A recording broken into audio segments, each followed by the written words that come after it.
इतिहास में पहली बार हॉर्मुज़ जल मरुमध्य वाणिज्यिक जहाजरानी के लिए प्रभावी रूप से बंद कर दिया गया है।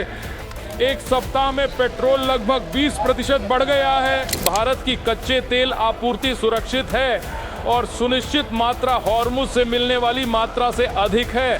पेट्रोल, डीजल, केरोसिन, एटीएफ या ईंधन तेल की कोई कमी नहीं है। माननीय अध्यक्ष महोदय, प्राकृतिक गैस की आपूर्ति प्राथमिकता के आधार पर प्रबंधित की गई है और स्थिति स्थिर है, तत्काल आवश्यकता से कहीं अधिक है। देश में ईंधन की किल्लत को लेकर चल रही खबरों के बीच पेट्रोलियम मंत्री हरदीप सिंह पुरी ने बड़ा बयान दिया है। उन्होंने साफ कहा है कि देश में पेट्रोल, डीजल, केरोसिन या फिर किसी भी तरह के फ्यूल की कोई कमी नहीं है। मंत्री के मुताबिक सभी रिटेल आउटलेट्स पर पर्याप्त स्टॉक मौजूद है और सप्लाई पूरी तरह सामान्य तरीके से जारी है। उन्होंने लोगों से अपील की है कि अफवाहों पर ध्यान न दें और घबराकर ईंधन की अतिरिक्त खरीदारी न करें। सरकार हालात पर लगातार नजर बनाए हुए है और ये सुनिश्चित किया जा रहा है कि देश के हर हिस्से में ईंधन की उपलब्धता पूरी तरह सुरक्षित और स्थिर बनी रहे। खुद सुनिए उन्होंने क्या कुछ बताया है। मैं माननीय अध्यक्ष महोदय, मैं सूचित करना चाहता हूं। आप क्या करना चाहते हैं? माननीय अध्यक्ष महोदय, मैं सदन को पश्चिम एशिया में चल रहे संघर्ष के कारण वैश्विक ऊर्जा आपूर्ति में आए व्यवधान के जवाब में उठाए गए कदमों से अवगत कराने हेतु खड़ा हूं। आधुनिक ऊर्जा इतिहास में विश्व ने ऐसा क्षण पहले कभी नहीं देखा है। आज हॉर्मुज़ जल मरुमध्य से मार्ग बाधित हुए 13 दिन हो गए हैं, जिससे दुनिया का 20% कच्चा तेल, प्राकृतिक गैस और एलपीजी प्रवाहित होता है। यह ईरान, इजराइल और अमेरिका के सैन्य अभियान के बाद हुआ।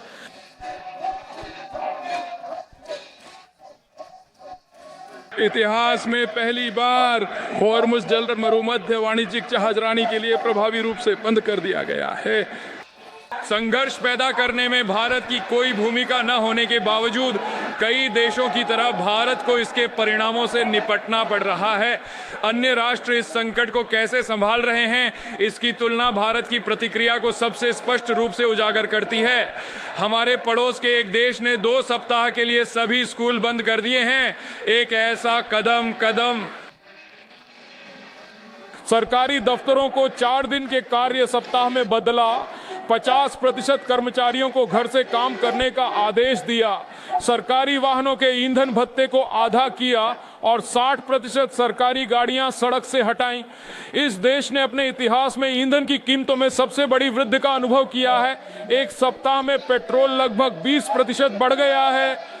एक और पड़ोसी ने ईंधन बचाने के लिए विश्वविद्यालय जल्दी बंद कर दिए हैं और ईद की छुट्टी आगे बढ़ा दी है। दक्षिण पूर्व एशियाई देशों को भी ऊर्जा राशनिंग और संरक्षण के उपाय करने पड़े हैं। माननीय अध्यक्ष महोदय, भारत की कच्चे तेल आपूर्ति सुरक्षित है और सुनिश्चित मात्रा हॉर्मुज़ से मिलने वाली मात्रा से अधिक है। संकट से पहले भारत का लगभग 45% कच्चा तेल आयात हॉर्मुज़ मार्ग से होता था। माननीय प्रधानमंत्री की उत्कृष्ट राजनयिक पहुंच और सद्भावना के कारण भारत ने कच्चे तेल की इतनी मात्रा सुरक्षित की है जो बाधित हॉर्मुज़ जल मरुमध्य उसी अवधि में दे सकता था, उससे अधिक है। हॉर्मुज़ के बाहर से कच्चे तेल का आयात संघर्ष शुरू होने से पहले के 55% से बढ़कर लगभग 70% हो गया है।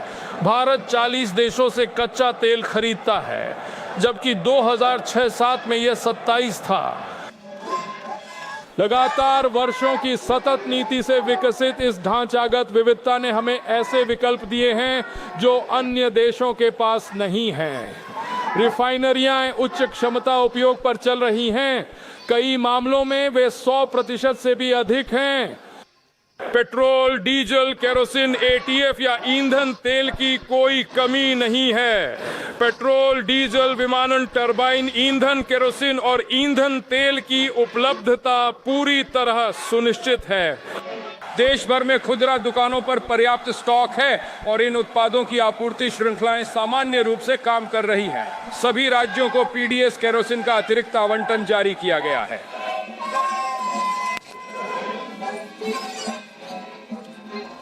माननीय अध्यक्ष महोदय, प्राकृतिक गैस की आपूर्ति प्राथमिकता के आधार पर प्रबंधित की गई है और स्थिति स्थिर है, तत्काल आवश्यकता से कहीं अधिक है। भारत प्रतिदिन लगभग 90 मिलियन मीट्रिक मानक घन मीटर प्राकृतिक गैस का उत्पादन करता है। इसके अतिरिक्त पहले खाड़ी देशों से प्रतिदिन 30 मिलियन मीट्रिक मानक घन मीटर गैस आयात की जाती थी, जो अब कतर की एक प्रमुख प्रसंस्करण सुविधा द्वारा बलपूर्वक अप्रत्याशित घटना की घोषणा से प्रभावित है। अप्रत्याशित घटना की घोषणा आवश्यक वस्तु अधिनियम के तहत 9 मार्च 2026 को जारी प्राकृतिक गैस नियंत्रण आदेश ने तत्काल प्राथमिकता क्रम स्थापित किया। घरेलू पाइप गैस घरों तक पहुंचती है और वाहनों के लिए सीएनजी को बिना कटौती के 100% आपूर्ति मिलती है। औद्योगिक और विनिर्माण उपभोक्ताओं को पिछले 6 महीनों के औसत का 80% तक मिलेगा।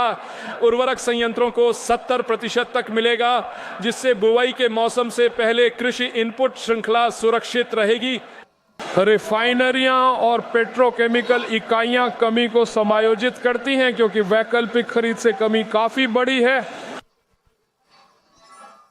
बड़े एलएनजी कार्गो वैकल्पिक आपूर्ति मार्गों से लगभग रोजाना आ रहे हैं और भारत के पास पर्याप्त गैस उत्पादन और आपूर्ति व्यवस्था है, जो लंबे संघर्ष की स्थिति में भी इस स्थिति को बनाए रख सकती है। हर घर और उद्योगों के लिए विद्युत उत्पादन पूरी तरह सुरक्षित है। सूची माननीय अध्यक्ष महोदय, यह उल्लेखनीय है कि भारत पहले एलपीजी की लगभग 60% आवश्यकताएं कतर, यूएई, सऊदी अरब और कुवैत जैसे खाड़ी देशों से आयात करता था और 40% का उत्पादन घरेलू स्तर पर होता है। खरीद के स्रोतों में अब सक्रिय रूप से विविधता लाई गई है, जिसमें संयुक्त राज्य अमेरिका, नॉर्वे, कनाडा, अल्जीरिया और रूस से माल प्राप्त किया जा रहा है। खाड़ी के स्रोतों के अलावा 8 मार्च 2026 को जारी एलपीजी नियंत्रण आदेश ने सभी रिफाइनरियों को एलपीजी उत्पादन बढ़ाने और प्रोपेन, ब्यूटेन, प्रोपलीन और ब्यूटीन से युक्त C3 और C4 हाइड्रोकार्बन धाराओं के पूरे उत्पादन को घरेलू खाना पकाने की गैस हेतु केवल 3 तेल विपणन कंपनियों को देने का निर्देश दिया। अतः पिछले 5 दिनों में रिफाइनरी के निर्देश पर एलपीजी उत्पादन 28% बढ़ाया गया है और आगे की खरीद प्रक्रिया जारी है। मोदी सरकार की सबसे पहली प्राथमिकता यह है कि भारत के 33 करोड़ परिवारों, खासकर गरीब और वंचितों की रसोई में कोई कमी न हो। घरेलू आपूर्ति पूरी तरह सुरक्षित है और डिलीवरी चक्र अपरिवर्तित है। घरेलू एलपीजी सिलेंडरों की बुकिंग से डिलीवरी तक का मानक समय संकट पूर्व के सामान्य 2.5 दिन पर अपरिवर्तित है। अस्पतालों और शैक्षणिक संस्थानों को निर्बाध प्राथमिकता आपूर्ति पर रखा गया है और एलपीजी तक उनकी पहुंच व्यापक मांग की स्थिति के बावजूद पूरी तरह सुनिश्चित है। जमीनी रिपोर्टों से पता चलता है कि वितरक और खुदरा स्तर पर जमाखोरी और घबराहट में बुकिंग उपभोक्ता की चिंता के कारण हो रही है, न कि किसी वास्तविक आपूर्ति की कमी के कारण। सदन को इस पर स्पष्ट होना चाहिए। कुछ इलाकों में तत्काल बुकिंग का दबाव मांग की विकृति है, न कि उत्पादन या आपूर्ति की विफलता। इस प्रणाली के तहत डिलीवरी प्रमाणीकरण कोड कवरेज को 50 से 90% उपभोक्ताओं तक बढ़ाया जा रहा है। सिलेंडर की डिलीवरी तभी दर्ज होगी जब ग्राहक रजिस्टर्ड मोबाइल पर ओटीपी से पुष्टि करेगा, जिससे बिना रिकॉर्ड हेराफेरी छिपाना असंभव होगा।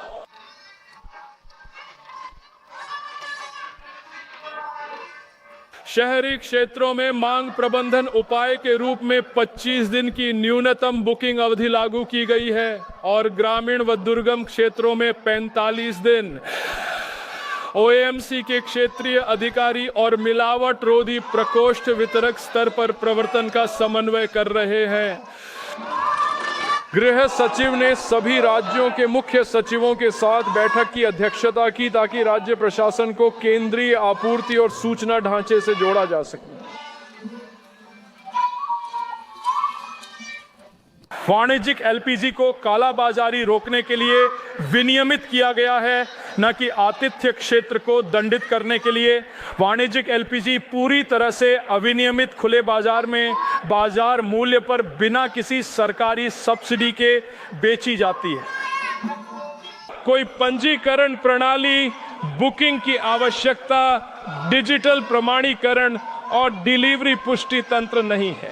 कोई भी व्यवसाय या व्यक्ति सामान्य समय में बिना किसी सरकारी नियंत्रण के बिक्री केंद्र पर किसी भी मात्रा में सिलेंडर खरीद सकता है। आपूर्ति सीमित माहौल में जहां जन चिंता बढ़ी हुई है, यह विनियमन मुक्त व्यवस्था जमाखोरी, कालाबाजारी और ऊंची कीमतों पर बिक्री का सीधा व अनियंत्रित मार्ग बनाती है।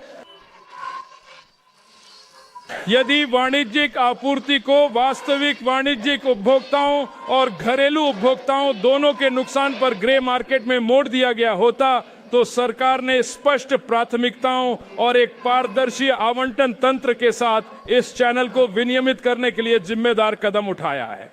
IOCL, HPCL और BPCL के कार्यकारी निदेशकों वाली एक 3 सदस्यीय समिति का गठन 9 मार्च 2026 को किया गया था। देश भर के राज्य नागरिक आपूर्ति विभागों और रेस्तरां संघों के साथ व्यापक बैठकें हुई हैं और जारी हैं। समिति ने भौगोलिक और क्षेत्रीय जरूरतों का आकलन किया है ताकि उपलब्ध व्यावसायिक एलपीजी की मात्रा वाणिज्यिक आवश्यकताओं को पूरा कर सके। इसकी आपूर्ति आज से ओएमसी द्वारा राज्य सरकार के समन्वय से होगी ताकि जमाखोरी या कालाबाजारी न हो। माननीय अध्यक्ष महोदय, एलपीजी और गैस पर दबाव कम करने के लिए वैकल्पिक ईंधन विकल्प सक्रिय किए जा रहे हैं। केरोसिन खुदरा और पीडीएस चैनलों से उपलब्ध कराया जा रहा है और ईंधन तेल औद्योगिक और वाणिज्यिक उपभोक्ताओं को दिया जा रहा है। पर्यावरण मंत्रालय ने राज्य प्रदूषण नियंत्रण बोर्डों को इस संकट काल में हॉस्पिटैलिटी और रेस्तरां क्षेत्र के लिए 1 महीने तक बायोमास, आरडीएफ पैलेट्स और केरोसिन कोयले को वैकल्पिक ईंधन के तौर पर उपयोग करने की अनुमति देने की सलाह दी है, जिससे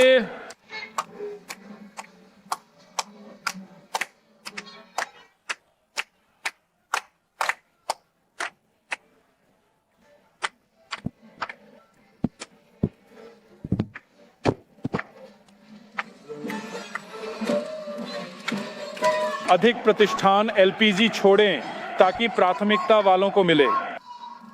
उपभोक्ता मूल्य वैश्विक बाजार की स्थितियों से अप्रभावित रहे हैं। जुलाई 23 और मार्च 26 के बीच सऊदी अनुबंध मूल्य में 41% की वृद्धि के बावजूद पीएमआईवाई लाभार्थी मूल्य इसी अवधि में 32% गिर गया है और दिल्ली में 14.2 किलोग्राम सिलेंडर पर मानक 613 रुपये हो गया है।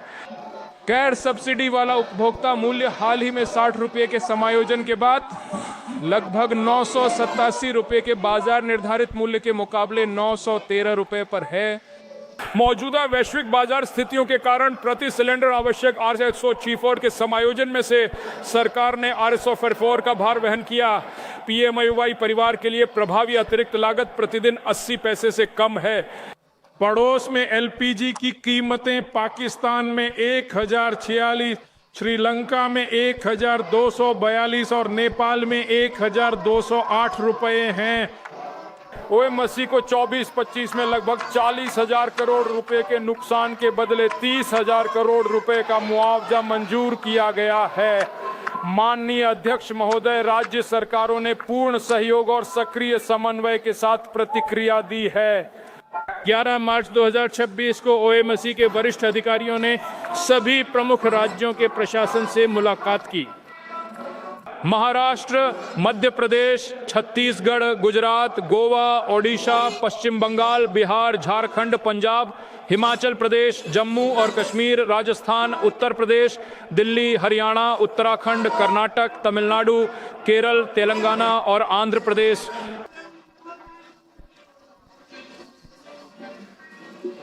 मुख्य सचिवों और वरिष्ठ अधिकारियों को आपूर्ति स्थिति, प्राथमिकता क्रम और प्रवर्तन ढांचे से अवगत कराया गया है। जिला स्तरीय निगरानी समितियां स्थापित की जा रही हैं।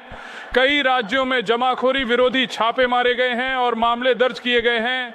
यह सहकारी संघवाद है जो राष्ट्रीय चुनौती का सामना आवश्यक समन्वय से कर रहा है। माननीय अध्यक्ष महोदय, यह अफवाहबाजी या मनगढ़ंत बातें करने का समय नहीं है। भारत दर्ज इतिहास के सबसे गंभीर वैश्विक ऊर्जा संकट का सामना कर रहा है। कच्चे तेल की आपूर्ति जारी है। गैस को घरों और खेतों के लिए प्राथमिकता दी जा रही है।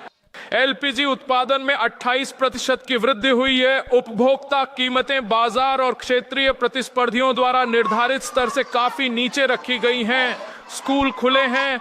पेट्रोल पंप पर उपलब्ध है। हर नागरिक, चाहे उसकी राजनीतिक संबद्धता कुछ भी हो, इसमें हिस्सेदार है। भारत को ऊर्जा योद्धाओं, संकट प्रबंधन संस्था और राष्ट्रीय हित के साथ एकजुट रहना चाहिए। तैयारी और प्रतिक्रिया का रिकॉर्ड खुद बोलता है। Subscribe to One India and never miss an update. Download the One India app now.